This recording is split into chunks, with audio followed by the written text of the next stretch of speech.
2002 गुजरात दंगों के दौरान बिल्किस बानो गैंगरेप और उसके परिवार के 7 सदस्यों की हत्या के सभी 11 दोषियों को रिहा कर दिया गया है। गुजरात सरकार के इस फैसले को लेकर केंद्र और राज्य दोनों सरकारों पर सवाल उठ रहे हैं। केंद्र और गुजरात में बीजेपी की सरकारें हैं।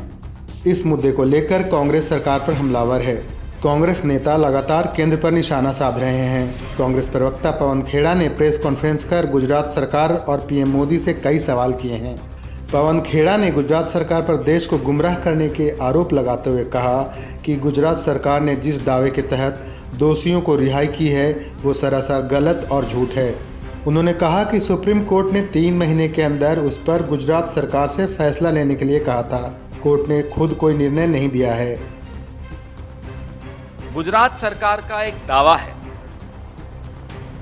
कि उक्त अभियुक्तों को माननीय सर्वोच्च न्यायालय के आदेशानुसार रिहा किया गया। ये दावा गुजरात सरकार ने के अफसरों ने कुछ इंटरव्यूज में किया है। सच्चाई यह है कि माननीय सर्वोच्च न्यायालय ने गुजरात सरकार को 3 महीनों के भीतर निर्णय लेने का आदेश दिया था। सर्वोच्च न्यायालय ने निर्णय क्या होना चाहिए, क्या निर्णय होगा, उस पर कोई टिप्पणी नहीं की थी, उस पर कोई आदेश नहीं किया।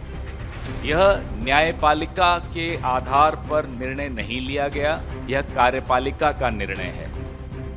कांग्रेस प्रवक्ता ने कहा कि गुजरात सरकार जिस क्षमादान और रिहाई नीति के तहत इन दोषियों को रिहा करने का दावा कर रही है वो भी झूठ और गलत है, क्योंकि गुजरात सरकार ने इस नीति को बहुत पहले ही ख़त्म कर दिया है। पवन खेड़ा ने दावा किया कि 1992 की रिहाई नीति को गुजरात सरकार 8 मई 2013 को ही समाप्त कर चुकी है। फिर गुजरात सरकार उस नीति के तहत कैसे किसी को क्षमादान दे सकती है? 1992 की जो रेमिशन की नीति है, आप या मैं कोई भी आज गुजरात सरकार की वेबसाइट पे जाकर ढूंढ के बता दे, मैं मान जाऊं। 1992 की नीति आपको वेबसाइट पर नहीं मिलती। आरटीआई के सेक्शन 4 के अनुसार ये तमाम नीतियां वेबसाइट पे होनी चाहिए। क्यों नहीं है? इसलिए नहीं है, और ये बहुत चौंकाने वाला तथ्य है कि यह नीति, जिस नीति के पीछे छिपकर गुजरात सरकार कह रही है हमने इन 11 बलात्कारियों को रिहाई का आदेश दिया, 1992 की वो नीति 8 मई 2013 को गुजरात सरकार द्वारा समाप्त कर दी गई। तब मुख्यमंत्री नरेंद्र मोदी थे। पवन खेड़ा ने आगे कहा कि जब कोई केंद्रीय जांच एजेंसी किसी मामले की जांच करती है तो ऐसे मामलों में रिहाई का फैसला अकेले राज्य सरकार नहीं कर सकती। राज्य सरकार को केंद्र सरकार से अनुमति लेनी होती है। फिर गुजरात सरकार ने इन्हें कैसे रिहा किया?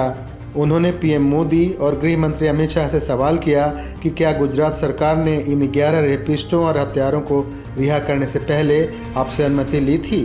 अगर हाँ, तो इसे सार्वजनिक किया जाए ताकि पीएम मोदी की सच्चाई लोगों के सामने आए। उन्होंने आगे कहा कि अगर अनुमति नहीं दी गई थी तो पीएम बताएं कि गुजरात के सीएम के खिलाफ आप क्या एक्शन लेने वाले हैं।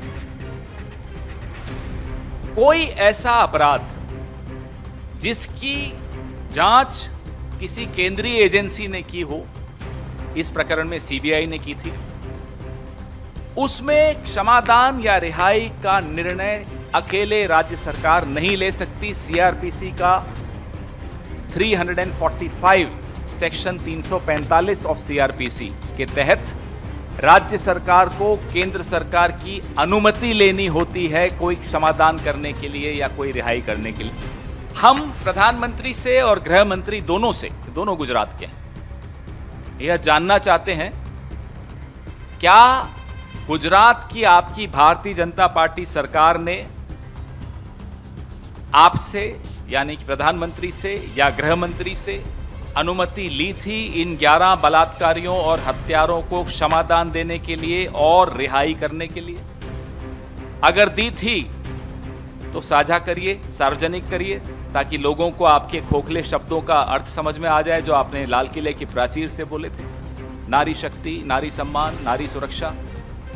और अगर नहीं दी थी तो हम यह जानना चाहते हैं प्रधानमंत्री जी से और गृह मंत्री जी से कि आप गुजरात के मुख्यमंत्री के खिलाफ क्या कार्रवाई करने जा रहे हैं इस गैर कानूनी काम को अंजाम देने के आरोप पर। बता दें कि Bilkis Bano gang rape case और उनके परिवार के 7 सदस्यों की हत्या के सभी 11 दोषियों को गुजरात सरकार ने अपनी माफ़ी नीति के तहत रिहा कर दिया है। सभी दोषी 15 अगस्त को गोधरा उपजेल से बाहर आए, जहां उनका स्वागत आरती उतारकर और तिलक लगाकर किया गया।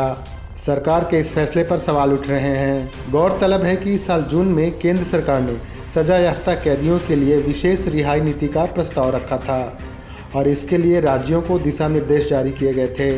दिशा निर्देशों में स्पष्ट रूप से कहा गया था कि बलात्कार के दोषी उन लोगों में से हैं जिन्हें इस नीति के तहत विशेष रिहाई नहीं दी जानी चाहिए। गुजरात सरकार का यह फैसला बलात्कार के दोषियों को रिहा करने के केंद्र के विरोध के खिलाफ जाता है।